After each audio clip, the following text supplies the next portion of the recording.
Well, it looks like the House of Representatives has a new bill that's possibly going to be going through. It's called the ammo bill because it looks like the Department of Homeland Security, which I'll refer to as Department of Hate and Slavery, DHS, right? Actually, I don't know what these guys are for. I mean, we got an FBI for like anti-terrorism, and we have police locally and state. So what do we need a Department of Homeland Security for? With budget cuts coming up and everything. So who knows? Terrorism? Yeah, right. Anyway. Sure. Anyway, but they purchased like 1.5 billion rounds of ammunition and they keep buying more. The real reason they're doing that because that's more than 100 years worth of ammunition for them.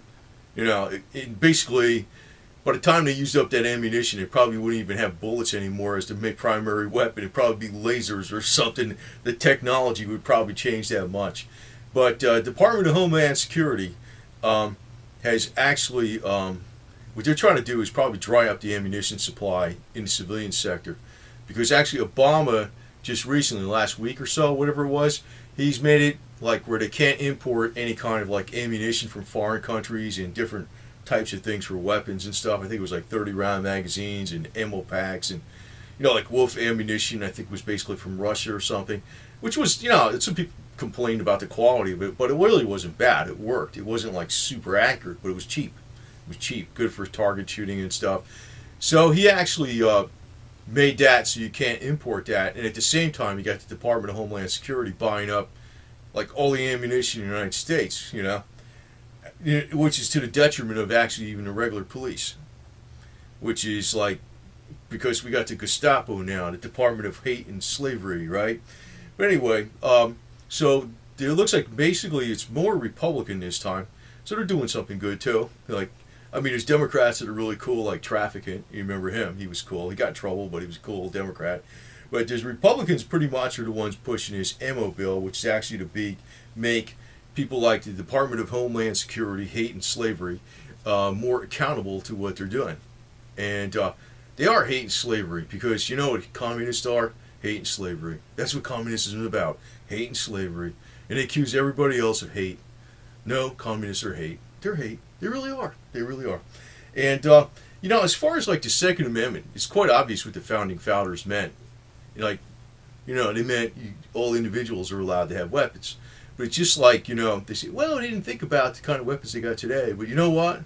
Hey, they didn't think about cameras they had today or internet or wireless communications or webcams or recording devices or radio or television.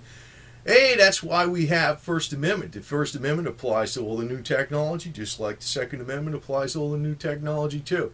And if they come out with a laser-guided beams or something like that, and they don't use these little projectiles anymore, guess what? That's going to apply to the Second Amendment, too, and if people are going to be allowed to have that. So, but in a day and age where we have budget cuts, sequester, they're raising taxes, the military's even being asked to cut back on budgets. Here you got the Department of Homeland Security buying up enough ammunition to last them over 100 years.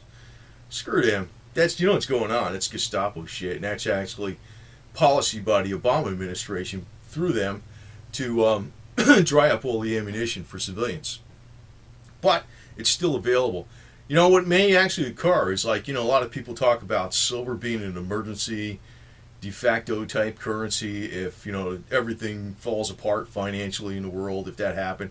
It may be these things, these little bullet things. Actually, I would think that this would probably be more tradable than silver, to tell you the truth. That's my opinion on it. I think the bullets are actually so people right now, like, they're buying. There's three things that are really going down is like for supply and is gold, silver, and ammunition. Now, I know there's a big thing out there to buy silver on May 1st.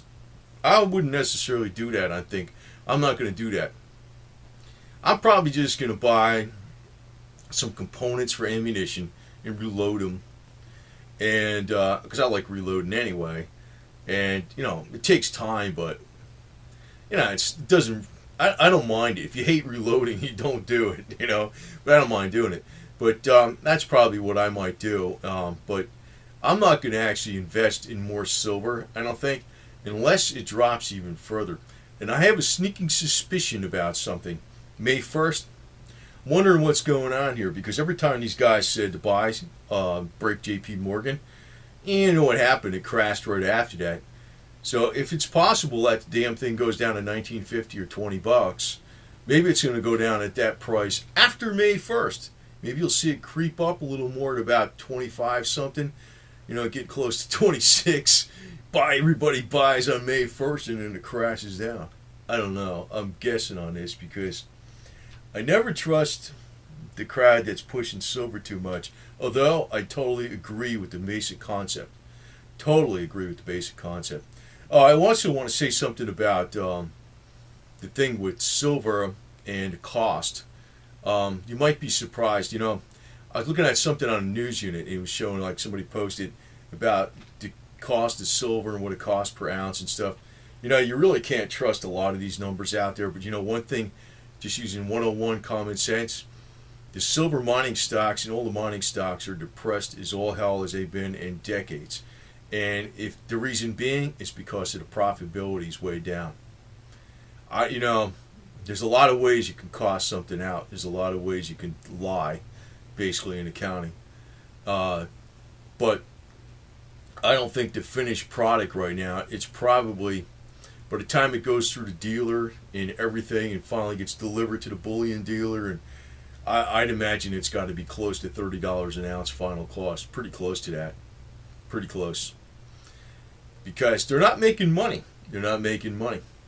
So going forward, but you might want to invest besides just in silver. And, you know, I'd skip the gold right now because of the ratio. I think bar none is correct. Possibly. And, I mean, I wouldn't necessarily trade gold for silver. I mean, unless you have like 50-50. Like you got 50% gold and you got a lot of money in gold. Maybe you want to trade it for silver. But if you don't have too much gold, I wouldn't bother. But what you might want to invest in more going forward is the ammunition. Because actually, I think if there's actually a financial crisis and people need stuff, like, you know, for survival, I think they're going to be more concerned about the ammunition than they will a coin. It's almost like, would you have rather a piece of food, you know, a pile of food, or shiny silver coin? That type of stuff. It's going to be more pragmatic. It's actually going to have use. So, I don't know. We got some different things coming up. This ammunition bill is coming up. I don't know. It may hold them accountable. And, you know, it's amazing how people get snowed by these politicians. Like, I mean, you listen to Harry Reid. He talks so nice and polite. Oh, man, I think Schumer talks so nice and polite. Hey, it's all in the delivery. You talk real nice and polite, people buy bullshit. That's what it is. It's a sales pitch, you know. I don't know. These politicians, man, I think people, well, they're never going to wake up, man. It's just the way the average person is. They don't really wake up. And you really can't wake them up. So I guess the radical minority's got to stay firm, because basically that's really what kept the revolution, and that's what made the Bill of Rights actually occur in the United States. It wasn't the majority. It was actually the radical minority. So you're better off being a 1%er and sticking with the Bill of Rights all the way. And, you know, if communists accuse you of being hate, just accuse them back of being hate, because basically that's what they are.